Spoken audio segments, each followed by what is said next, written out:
Support for this episode comes from the University of San Francisco's SWIG program in Jewish Studies and Social Justice, better known as JSSJ. The JSSJ department is excited to be offering a graduate-level certificate in JEDI, Justice, Equity, Diversity, and Inclusion. JEDI classes meet the moment with supportive learning that helps navigate an evolving Jewish community landscape. Upcoming courses include Anti-Semitism and Intersectionality, with acclaimed professor Aaron Hahn Tapper, and Environmental Justice and Jewish Perspectives, Land, People, and Power, with renowned activist and educational leader Ariella Ronai Hinich. Apply by January 12th to get in on spring classes before they begin. Just head to usfca.edu/JEDI. This is Judaism Unbound, episode 408, Jewish Artificial Intelligence. Happy Hanukkah, fellow Unbounders. I'm Miriam Turlinchamp, Executive Director of Judaism Unbound. In the spirit of this Hanukkah season, we just want to express so much gratitude for the 528,832 of you out there. So many of you. You know, when Dan and Lex first started Judaism Unbound 8 years ago, they never could have imagined that there would be more than 400 episodes, 2.5 million downloads, and over 800 students through our Yeshiva classes. Thank you so much for all that you've done to help us reach this moment. And of course, we're excited about the parallel between 8 years of Judaism Unbound and 8 days of Hanukkah. So we would like to kick off a campaign to refuel the Judaism Unbound lamp by seeding our financial aid fund for the purpose of lowering barriers for those interested in unbounded Jewish education. Gifts of all sizes make a difference and enter you to win a variety of fun prizes like a free mini course, Judaism Unbound swag, Lex riffing off a word of your choice, Dan making you a voicemail, all kinds of really fun things. You can go straight to our website and push donate. We thank you so much for all that you've done. Happy Hanukkah, and thank you. Welcome back, everyone. I'm Dan Liebenson. And I'm Lex Rofberg. And we are continuing this series that we're doing on Judaism in the digital space. And today we are talking about something that everybody's talking about these days, which is artificial intelligence, or AI. Our guest today, David Zvi Kalman, is a scholar, writer, and entrepreneur who works at the intersection of technology, religion, and art. And one of the things that he has been doing a lot of thinking about and writing about these days is artificial intelligence and what Judaism should be doing with it or doing about it. Now, David Zvi Kalman was our guest back in episode 179, which we entitled The Jewish Polymath, and we were talking to him about all of his many endeavors and operations, which include a publishing house and a company where he designs new Jewish ritual objects. So just a few more words of introduction for our guest today. In addition to being a scholar, writer, and entrepreneur working on the intersection of technology, religion, and art, David Zvi Kalman is a researcher and consultant for multiple organizations, as well as the owner of Printacraft Press, an independent publishing house that's released books including Jessica Deutsch's The Illustrated Pirkei Avot. She's going to be our guest in a few weeks. And Noam Siena's A Rainbow Thread, an anthology of queer Jewish texts from the first century to 1969. We talked to Noam Siena some time ago about that book. David Zvi Kalman has been widely published in both academic and popular publications. He holds a PhD from the University of Pennsylvania, blogs at the website Jello Menorah, and all of his work can be found at davidzvi.com. That's DAVIDZVI.com. And I should mention that the thumbnail photo for David Zvi Kalman that we're using on social media is his real face and body, but we asked him for a landscape, that's a horizontal photo, which he didn't have. He only had a portrait style, a vertical photo, so he used AI to expand the background of his photo. So if you want to take a look at what David Zvi Kalman looks like on the Judaism Unbound website or Facebook, you can see that he walks his talk. So David Zvi Kalman, welcome back to Judaism Unbound. It's so great to have you on again. Thanks for having me back. Well, when we set out to do this series of episodes on Judaism and the digital world, which we've done before in different ways, but when we really wanted to do a series on it, we thought that it made a lot of sense to talk about what's coming and not just what is.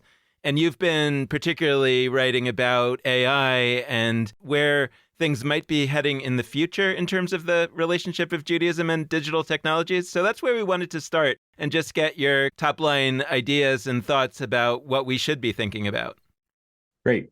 So I'll start by saying I see the Jewish relationship to AI as part of a broader constellation of Jewish responses to a world that is moving very, very fast. Most religions are not designed to move fast. They often value moving slowly.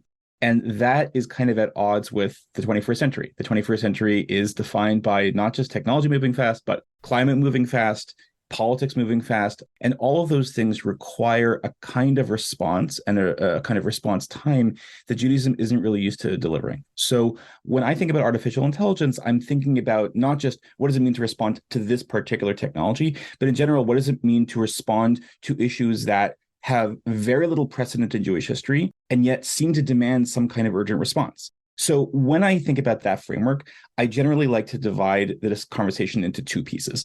On the one hand, there's the question of what does Judaism offer to this thing, in this case, artificial intelligence? And the second question is, what does this technology, this new phenomenon offer to Judaism? The first one is the mode that I think Jewish thinkers are much more comfortable operating in, because it's really nice to say, like, come to us. You're this young new technology. We're this like ancient tradition. We're going to tell you all this stuff around like what Judaism has already known forever and ever about artificial intelligence. That sounds great. And I think Judaism does have stuff to offer there. But I think it is important to have a little bit of humility and to not start out with the place of, well, clearly the Jewish sources are there. We just need to go searching for them. It's important to acknowledge the places where this is actually a new technology. It's unprecedented. Don't pretend that Judaism has more to say than it does. This comes up in places like, what is the Jewish perspective on self-driving cars? You can, and some people have written about this, the approach to self-driving cars within an AI context as being about, well, look back to the rabbis. The rabbis in the Mishnah written in the 3rd century in Palestine talk about what liability applies if you have an ox that gores someone. And the rabbis will say in that context, you have more liability if the ox is predisposed to goring, or you have more liability if you have more control over the animal and the animal has less autonomy. So, a rabbi in the 21st century might come along and say, hey, those things sound a little bit like a self-driving car, right? If I have more control over the car, I have more liability. If the car or the company has a track record of being unreliable or being reckless, maybe then, the company has more liability. That's all very comforting. I think that helps Jews feel like, great, we're part of this conversation. I think it has very little impact on the outside world, because if you're in Congress, if you're like Joe Biden making executive orders around artificial intelligence, you don't care what the Mishnah says. Like, you're never going to care what the Mishnah says, and nor is Tesla going to care, nor is any self-driving car company going to care what the Mishnah says, because like it's so distant and so alienating for most of the people you're talking to. So those are useful internally, perhaps, but I think they're likely to have less of an impact. What is more interesting is the ways that artificial intelligence is going to have an impact on Judaism. One is in education. The way that artificial intelligence impacts both the culture of Torah study and then also the way that we think about what makes a text holy. And the second piece is around Jewish theology. I think there's lots of ways in which people are already attributing a kind of divinity both to artificial intelligence because of the ways that it seems omniscient or omnipotent, and also to humans who make artificial intelligence, because there is something about the act of creating something that looks very human, makes people feel like they have powers they did not have before, that powers that resemble the powers that you see God having in the Bible.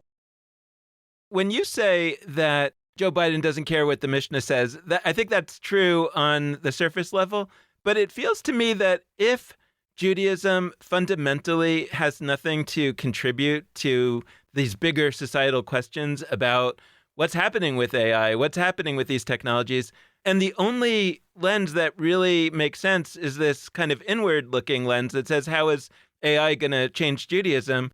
It makes me wonder, and this is one of the wonders that, we're always grappling with here. It's like, well, what's the point of Judaism? Like, why are we preserving it if it fundamentally doesn't have things to contribute to the most urgent matters? And like, just, as a complete layperson who hasn't thought a ton about AI, I was thinking, in preparing for this conversation, like, what would it look like for Jewish engineers to be saying, hey, we need to build in a set of moral principles into the AI that fundamentally draw from what B'nai Lappi has talked to us about, the Talmud's goal of creating a Jewish kind of person. She's talked about that there's a kind of morality that may be initially found in these texts, but that isn't about just matching a text to a situation like an ox that gores to a self-driving car, but rather that the moral sensibilities that one builds up after studying these laws about ox-led gourds for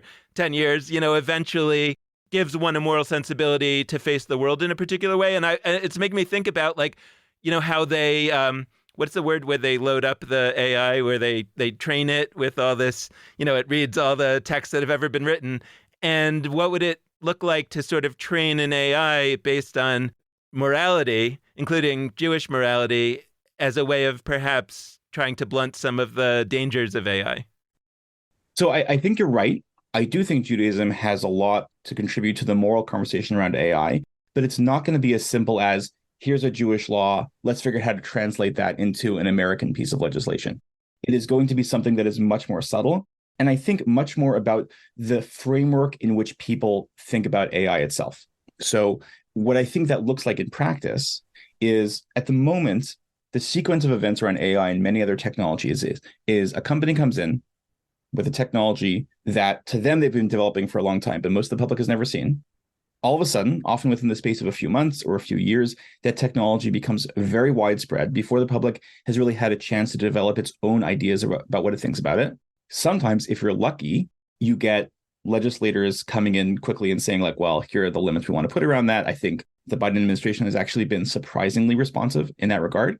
However, they are being responsive based on the positions of a small number of think tanks, a small number of people who are already well-educated and well-informed about what regulations they may want. Notably, this is happening on the level of executive orders, not the level of legislation, in part because most Congress people, most senators do not have their constituents phoning them up saying, hello, I need you to respond. I need you to create legislation around this stuff, because their constituents actually have not had a chance to think about their positions on this, other than to say, based on polling, that they want things to slow down. That's what we know. People want time to think about this stuff.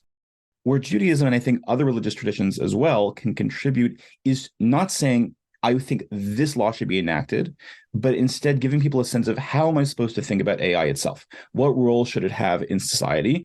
Where are the places where I think humans need to assert their kind of exclusivity? How does artificial intelligence going to impact the way we think about human dignity?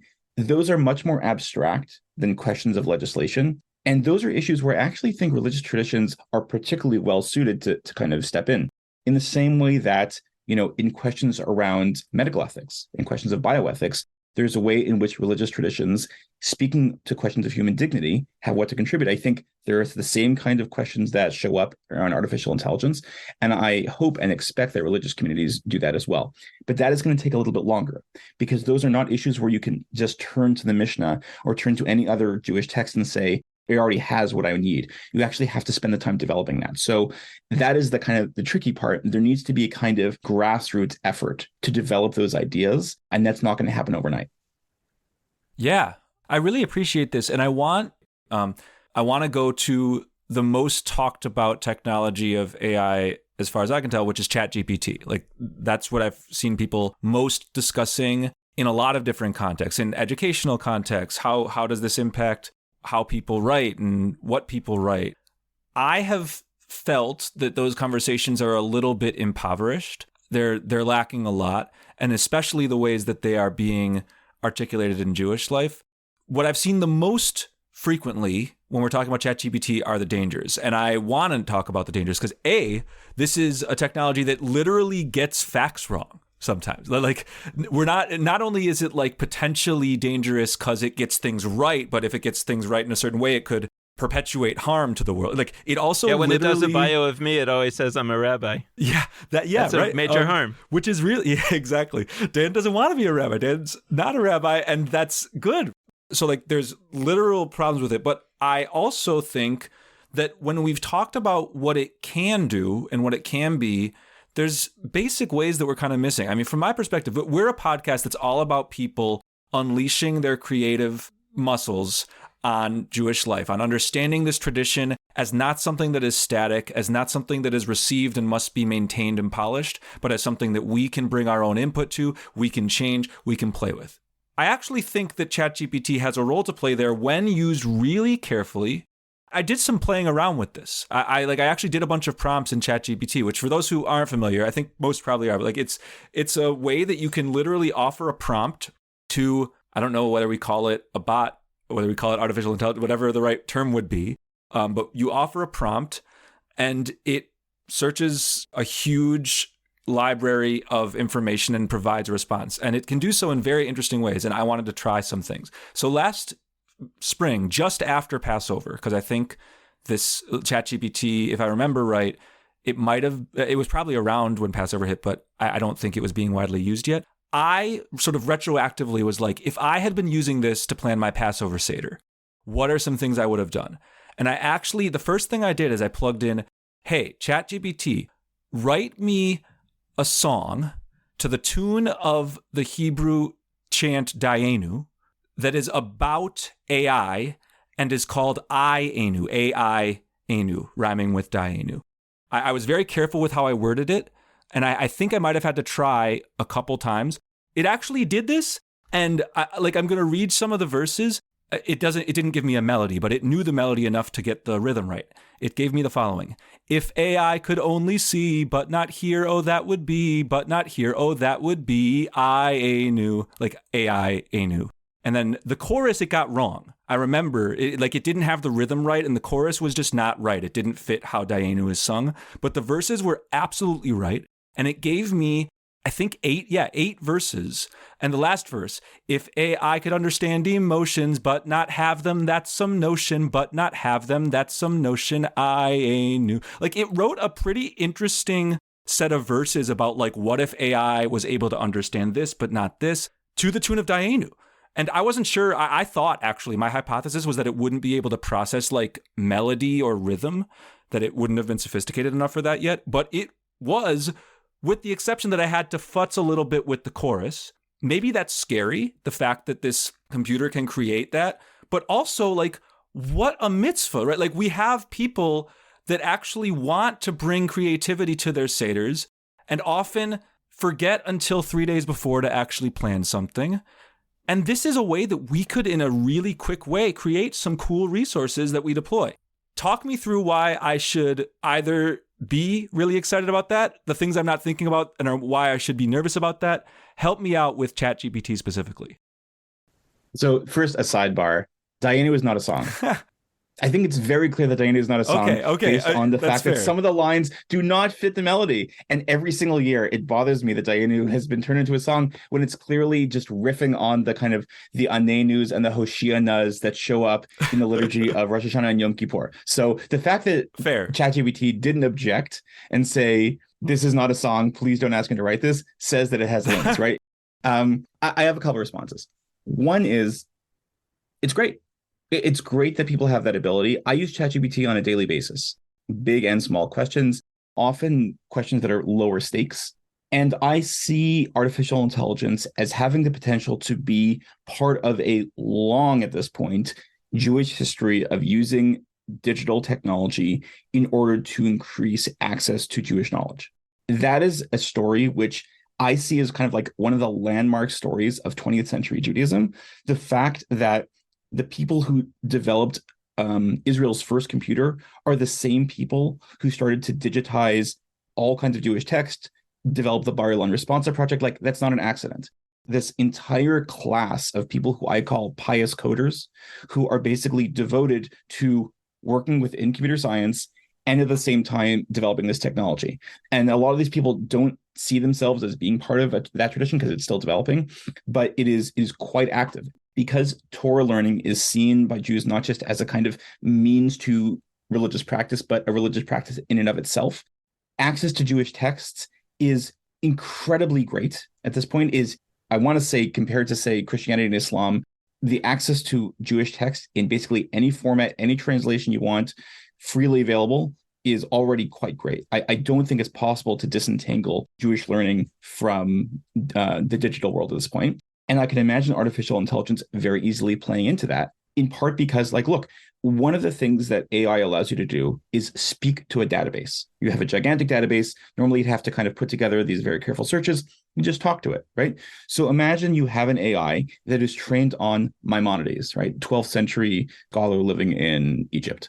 Instead of looking through all of Maimonides, just say, like, Maimonides, what do you think about this topic? What do you think about this topic? And what would Rashi, a commentator living a century beforehand, living in Northern Europe, what would he think about that? that is suddenly open to people. One of the barriers to Jewish learning is not just the language barrier, because that I think has been overcome, right? The Talmuds are freely available in English now. It's also that Jewish learning requires you to not just know about the Talmud, but know all the texts that are connected to the Talmud, where to look for things, to have that kind of mental map of where you want to go. With AI, you don't have to have as much of that mental map. There are limitations. One of the limitations is that AI hallucinates. We don't want people thinking that Maimonides says something that Maimonides never said. There's ways to kind of train Torah AIs such that they kind of are more conservative in what they say. I think there's also ways to ensure that using AI doesn't mean you stay so far away from the text that you're not even aware what language this is written in, because like philology, translation does remain an important part of Jewish learning. So I'm really excited about all that. I think there's ways in which a lot of good work can be done.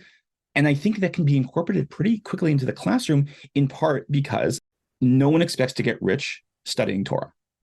Whereas when you're learning mathematics or English, a teacher is trying to optimize for what are the skills that my students need to get ahead in life. When you're learning Torah, the point isn't, oh, well, if you learn Torah this way, you'll make more money. It's no, how do we create the best Torah learning experience possible? And that means that there are incentives to actually use AI to create better learning experiences, which I find really exciting. I do think there is a potential problem. That potential problem is AI allows you to divorce Torah content from Torah formats. It used to be the case, if you wanted to write a Dayenu parody, you had to know a huge amount of Torah, right? You had to know Hebrew, you had to know like all kinds of pieces of Jewish literature. That is no longer necessary, which means that I can take whatever random, either nonsensical or offensive idea I want and suddenly put it into whatever Torah format that I want. And when I teach about AI, I do this all the time. Like I'll say, here is a sermon about why the Song of Songs, which is a book of the Bible, is actually about tacos. And like AI comes up with a pretty convincing argument, like, oh, there's mentions of meat, there's mentions of spices. Like, sure, it's about tacos. As a lover of tacos, that seems kind of fun. That seems kind of good. It is. It's tempting. But they also told Rabbi Akiva that it was wrong, that it was about the love of God for the Jewish people. But this is what I mean. Like, you have to be more vigilant than ever about making sure that the ideas that you are spreading in the name of Torah are ideas that are actually good for the world, because you can suddenly use that rhetorical toolkit, which had been used previously for all kinds of other purposes, to whatever ends you want. And I think that is potentially very dangerous, and it has the ability to cheapen that format. So suddenly you don't look at a text that looks like a biblical text and be like, oh, I have to treat this with a certain respect, because it could be anybody saying that. So I think that is a powerful tool that needs to be taken seriously. Let me ask you about that, like on a more serious level, because I was actually thinking along these lines and what I said about Rabbi Akiva. I mean, just to make that clear, the Song of Songs is a book about a sexual relationship, a sexual longing of two people. And Rabbi Akiva came along in the 2nd century and said that it's really about the love of God for the Jewish people, and that's why ultimately, and vice versa, and that's why ultimately it's canonized as part of the Bible. And that was an opinion that he had and that a person had, right? And what I have experienced actually over the last few years, as I've been, for example, studying Talmud in a different show that I do with B'nai Lappi called The Oral Talmud, and we've been using the translation of the Talmud, which is on Sefaria, which is done by Adin Steinsaltz in the original Hebrew and then translated from him into English. I find that translation often to be tendentious and wrong in ways that most readers of it will not know are wrong, because that's all they have access to. They don't speak Aramaic, they don't read Aramaic, they don't read Hebrew, etc. I have also found AI translations or AI products to be wrong.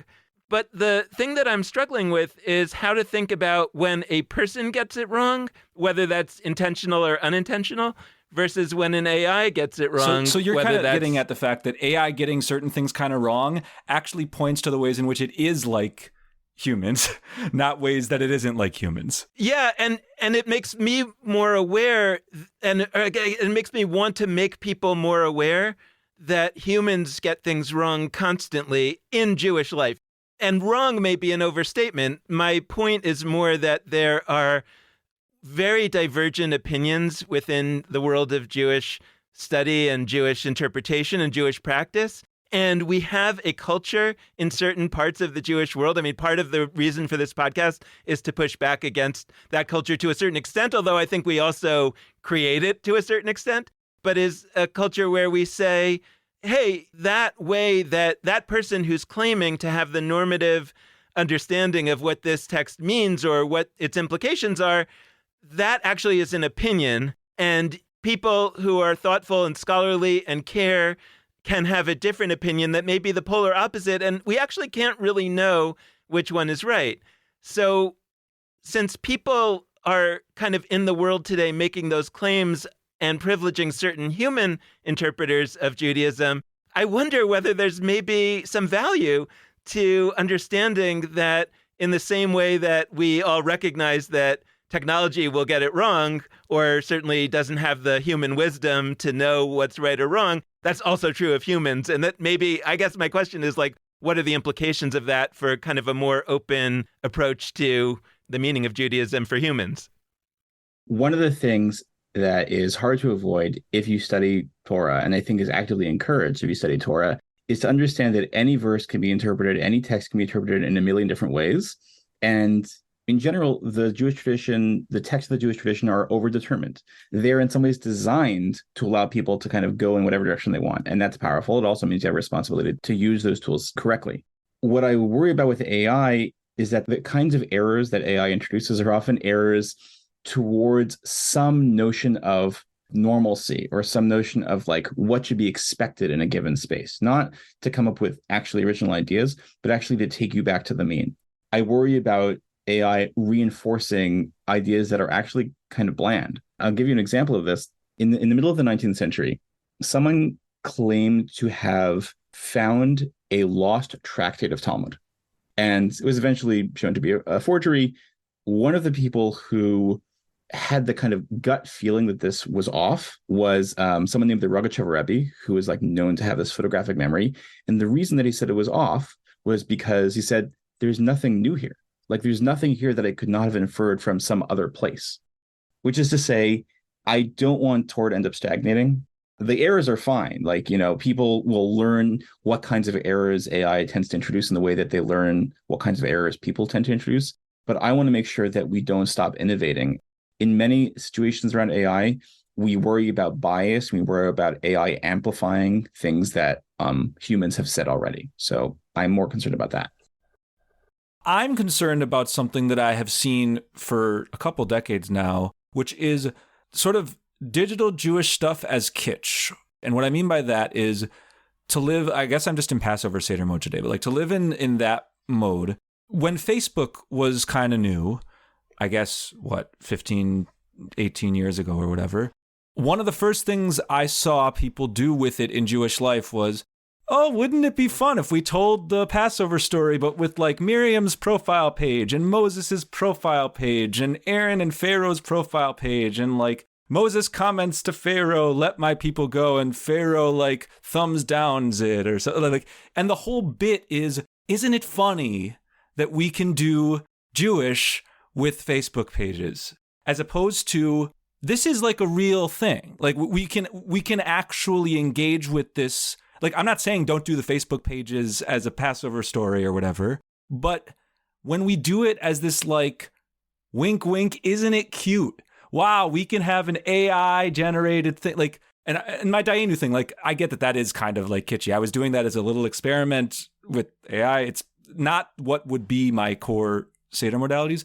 I guess I'm curious from your perspective, if I'm onto something there, that we have this tendency with new technology to make the fact of that technology cute, or like, wow, isn't it funny that this can be Jewish, as opposed to like, oh, AI is not just going to make the corny stuff. We're going to actually mobilize this to get at new forms of deep Jewish meaning that are not just like cutesy.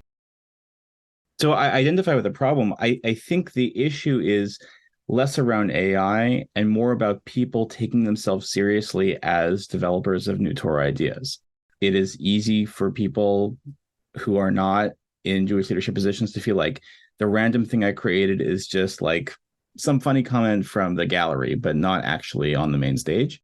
Whereas actually those kinds of techniques are not so different from the ones used to create radically new versions or radically new ideas within Jewish tradition. So I think part of it is encouraging people to take themselves seriously. I think there are a lot of efforts within minority Jewish communities, queer Jewish communities, Jews of color, to create Torah and to create traditions that are both adapting and sometimes radically transforming existing Jewish texts and writing new Jewish texts in ways that are really quite moving and really quite amazing. One recent example is there was a collection of midrash, kind of extended commentaries on Jewish sources called Dir Shuni. A couple of volumes were published in Hebrew. They were kind of combined selections into a translation now in English. It is easy to read that as kind of like, oh, this is a bit of kitsch, like, you're just messing around with existing text. What I love about that collection is that the authors take themselves quite seriously as like, no, this is actually midrash. This is part of a longstanding existing tradition. We are adding new primary text to it. So I think part of it is about people taking themselves seriously, and also when people see others developing new takes on old texts, not seeing that as marginal, but actually seeing that as kind of a central project of 21st century Judaism. Which isn't to say sometimes it can't be funny. Like, look, in American history, the Book of Mormon is developed inside of a whole cloud of parodies of the Bible. Just a fad of like, let's do Bible parodies. And out of that comes this new religious text. So these two things are not mutually exclusive, but I think it's important to elevate the text that people do find meaningful.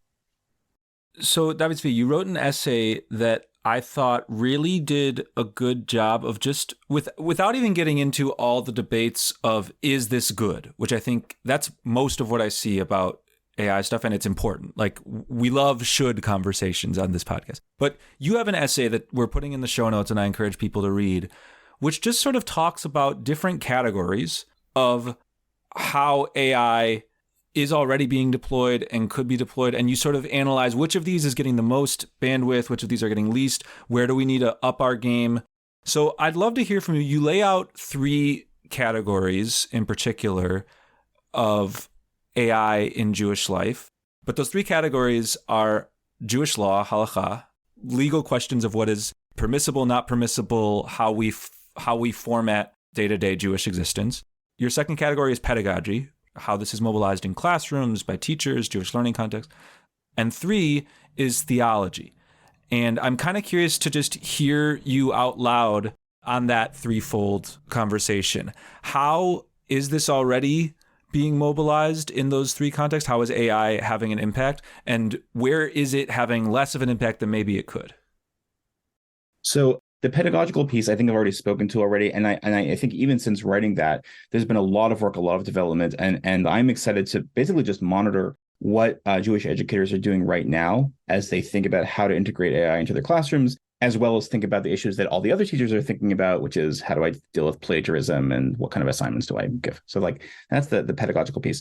In terms of the ethical aspect, I think there's a kind of broader question in the American conversation around AI's personhood that I find very interesting.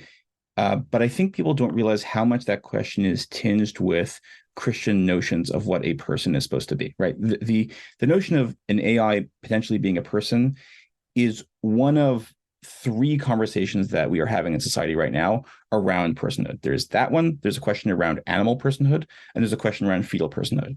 And those questions have very different politics, and they're usually not combined, except within religious contexts, which often do have a kind of organized framework for how to think about the relationship between adult human beings and everybody else. So in that question, I think there is a real substantial Jewish contribution, because Judaism does not really think about personhood as a binary. It's not like you either are a person or are not.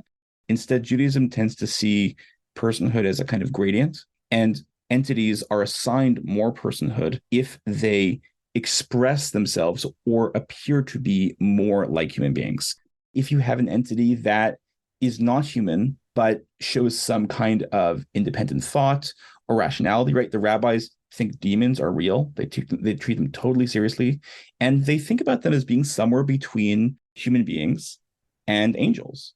And they're thinking about specific legal context. So it's not just like, is it a person? And if it's a person, then therefore this list of things applies. It's rather, well, let's talk about inheritance. Is a fetus a person for purposes of inheritance? Is it a person for purposes of the pregnant woman's ability to eat truma, like certain kinds of foods? I find that very helpful because it allows us to say, if something presents itself as being more human, treat it like more human. And that solves one of the issues that I am most concerned about with AI, which is that people will get used to seeing AIs acting like human beings and end up discounting human behavior as a result, because they're like, well, maybe this is a person, maybe it's an AI, I don't know. And so I'm going to default to it's not a person unless they demonstrate that they really are a person, which is going to get harder and harder. In terms of the theological piece, it's the piece that's been studied the least. Part of the reason that it's been studied the least is because there is a kind of leap that needs to be made. The suggestion is, I think, that human beings are creating something in their own image, in the way that kind of God creates us in God's image. And I think that leads to the idea that there is some kind of analogy between the way that God creates human beings and human beings create AI, that human beings have the same kind of relationship to AI that God has to us. That I think is a struggle because it kind of gives us some amount of divinity. I don't think we should shy away from that. I think like that's the obvious implication. I think there's responsibilities that come as a result of that. And I think there's really interesting ways in which thinking about our responsibilities, our relationship towards this new creation that we are making, it actually allows us to go back to all kinds of Jewish texts and say, like, wait a minute, how do I read this now from the perspective of the creator? And so imagining Jewish theology as a kind of precedent is, I think, one of the most important revolutions in Jewish theology in a very long time. It actually allows you to kind of give God a little bit of a break, give God a little bit of credit. There is this idea within AI called the alignment problem. That is to say, how do I make sure I align my interests, humanity's interests, with the interests of AI, which turns out to be actually quite hard. And when I read about that problem, I have a lot of sympathy for God. I have a lot of sympathy for like the project of telling human beings repeatedly do this thing and then they don't do it. And you're like, but you're omnipotent. You could create perfect instructions. Why don't you just create the instructions that will make us do the thing that God wants us to do? And the answer is like, actually, that's not possible. There is no such thing as perfect instructions. It requires this kind of constant ongoing relationship, this constant ongoing process. So I find that very exciting. And we have these conversations now around AI where we're like, well, AI seems to be doing what we're doing. We are certainly supplying AI with like tons and tons of data from human beings. And at the same time, we have these questions around like, but is AI really thinking? Because it looks so alien, so different from the things we do. So there is that sense like that we don't quite understand the other, even though we're in the position of creator. I just would redefine omnipotence or omniscience or something that I think, but I'm agreeing with you in that when we read all of our sources and we understand how we've been describing God, and then we understand just how much power human beings and humanity have today, including to destroy the earth, to create new forms of life, et cetera, that, like you say, that's a form of divinity that we shouldn't shy away from. And it raises questions both of our responsibility, but it also raises questions perhaps about our own understanding of what God is. So all of it is, I think you're right that it raises those questions. I'll just add something that I have learned from teaching these ideas to all kinds of different audiences. When I first started talking about changes in Jewish theology, I expected to be met with a lot of blowback. There's been almost none, basically because regardless of what Jewish educational system you go through, if you went through one, there's very little emphasis put on dogma, very little emphasis put on like, you must believe this about God if you want to be part of the Jewish community. There's some exceptions, but for the most part. And as a result of that, people actually come up on their own with all kinds of really wild and really different ideas about how God exists in their lives because no one is telling them not to. And those are often very personal. I think about them as kind of like outsider art. They're like untrained, but also very interesting in part because they're untrained. And so I think there's like a lot of fertile ground in developing Jewish theology in an age of AI that people are quite receptive to. So I'm really jazzed in particular about the theological side, and some of that is selfish. I am a non-dualist. I am a pantheist. These are terms I use very comfortably in terms that I see many Jewish anchors for, and I don't think I'm being a radical when I'm saying that even Hasidism, Neo-Hasidism, entire broad movements of Jewish thinking and acting sort of see God as not necessarily only an external thing that we pray to or are created by, but rather as something that existence is part of. And that's very much where my theology comes from. I think that AI, on the front of what God is, becomes unbelievably interesting and opens up amazing conversations. Because, I mean, for a long time, I mean, when I talk with people and I say, like, I believe, I mean, to quote the title of Jay Michelson's wonderful book, Everything is God. People can take that in different ways, right? They can take that as an unbelievably disrespectful thing to say that implies that God, who in other contexts is seen as above the rest of existence and that we devote ourselves to, that God is not that elevated status. God is rather equalized with the rest of existence. And that can feel unbelievably heretical. It can feel unbelievably disrespectful from the perspective of people who believe in a God that they are praying to, that created them, that is not to be placed alongside. And it feels even idolatrous potentially to say not only that like human beings are in the image of God, but like matter, things, stuff around me, the desk that's in front of me, the computer in front of me, the dust particles on the ground are part of God. That can feel like I'm saying, wow, humanity doesn't matter because humanity is not that different from dust particles. I come at it and I think of it as the opposite. From my perspective, when I say everything is God, it means there is a spark of godliness and divinity in all things. And that means that my relationship to all things can and must be based on the fact that they deserve my respect and not that they are lesser than. And that informs my politics, it informs my behavior, it informs my everything in the world. AI, because it is on the borderline between matter, between like being a thing and being a person, from my theological perspective, that is a beautiful way to demonstrate how we should orient to all sorts of other things that we think are just things. That even they that don't have the ability to, like my coffee mug in front of me does not have the ability to write a Dayenu song. I still believe that coffee mug should not be treated by me as some unimportant, superfluous thing in the world because it's a thing. Could this, on the theological front, be a mobilizing factor for Jewish conversations about how we believe in God? You mentioned that you got less pushback. I think part of that is because there really isn't a consensus, even in traditionalist spaces. Might this be really, really important as a theological thought provoker? I think it could be. A book that I find very helpful on this is Mary Jane Rubinstein's Pantheologies, which is both about understanding the idea of pantheism in Jewish thought and other traditions, but also understanding why it so frequently meets with a lot of resistance. People are offended by the idea that like a speck of dust could also be God. I'm actually not sure to what degree God is itself a motivating idea, meaning like I'm not sure to what degree the goal is to develop new theologies that everyone signs on to and people act with reference to. I do think there are rhetorical ideas around AI that can be helpful in general in helping people develop moral intuitions. They're not necessarily about theology. I wrote a paper a little while ago around what is the right metaphor to use for AI? Should you think about an AI as a god? Should you think about it as a congregation? Should you think about it as Gentiles? Should you think about it as a woman, like meaning within the spectrum, within the context of those as Jewish legal categories?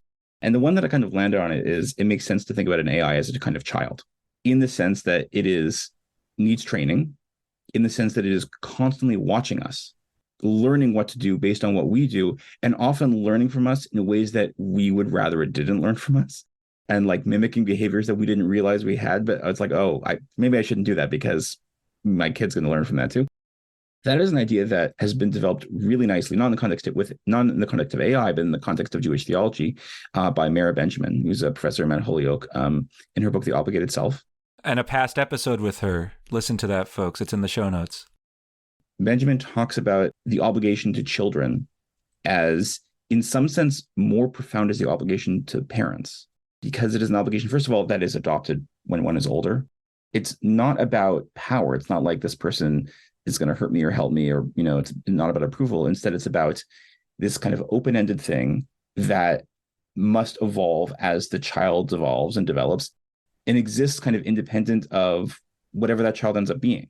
One of the kind of the long stories we're telling about humanity is that our power is only going to increase. Our ability to change the world in both good ways and bad ways is going to increase.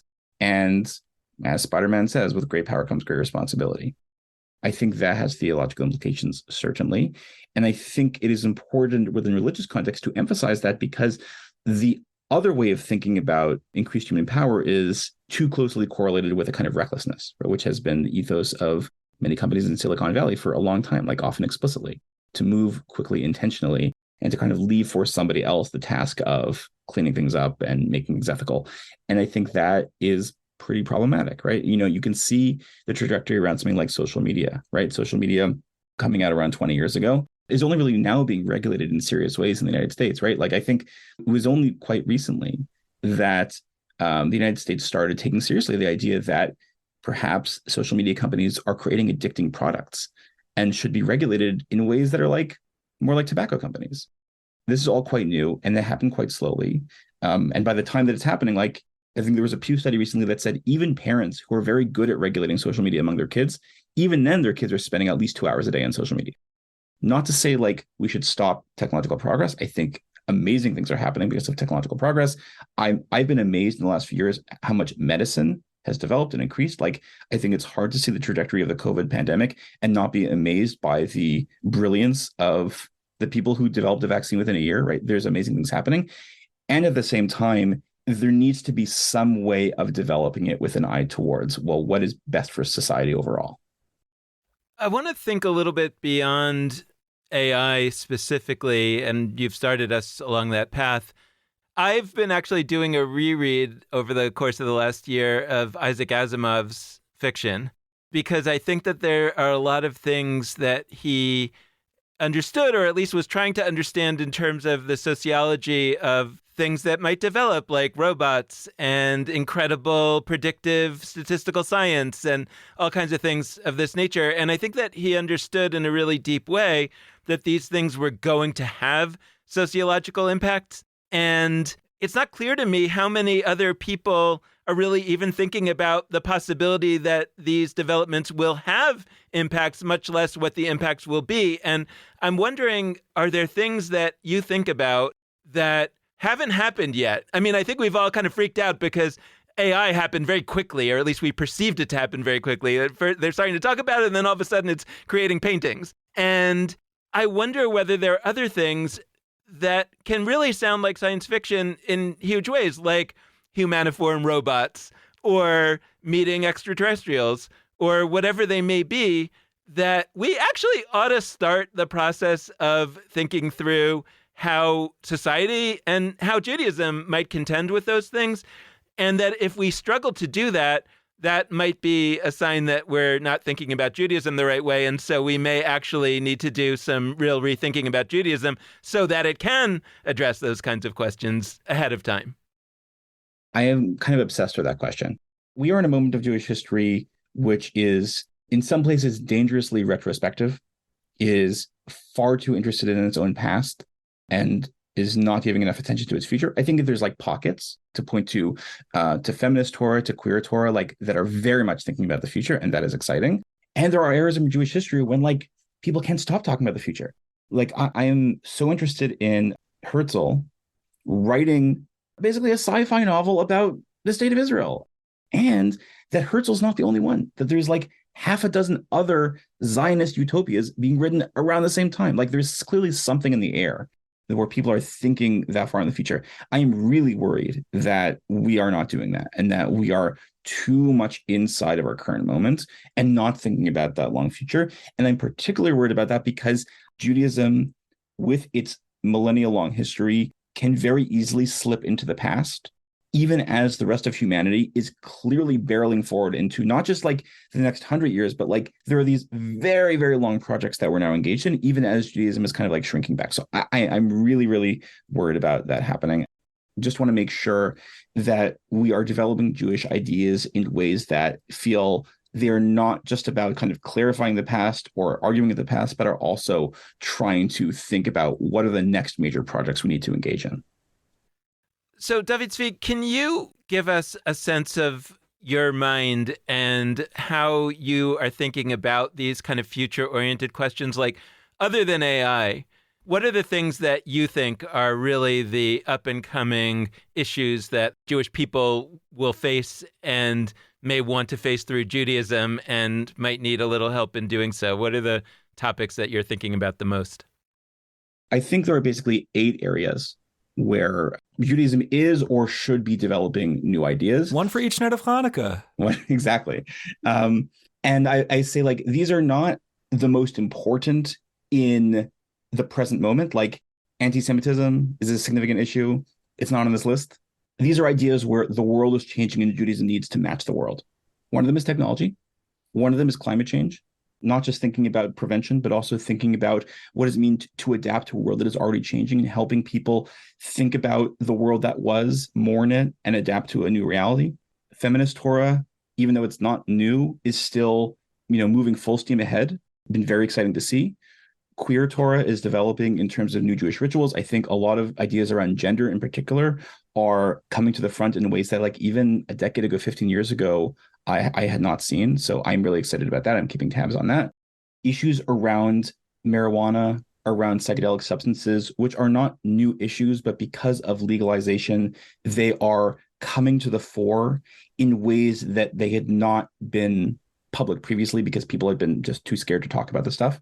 What does it mean to think both about regulating these within society, but also are there ways in which these can be part of Jewish ritual? Does that make sense or does it not?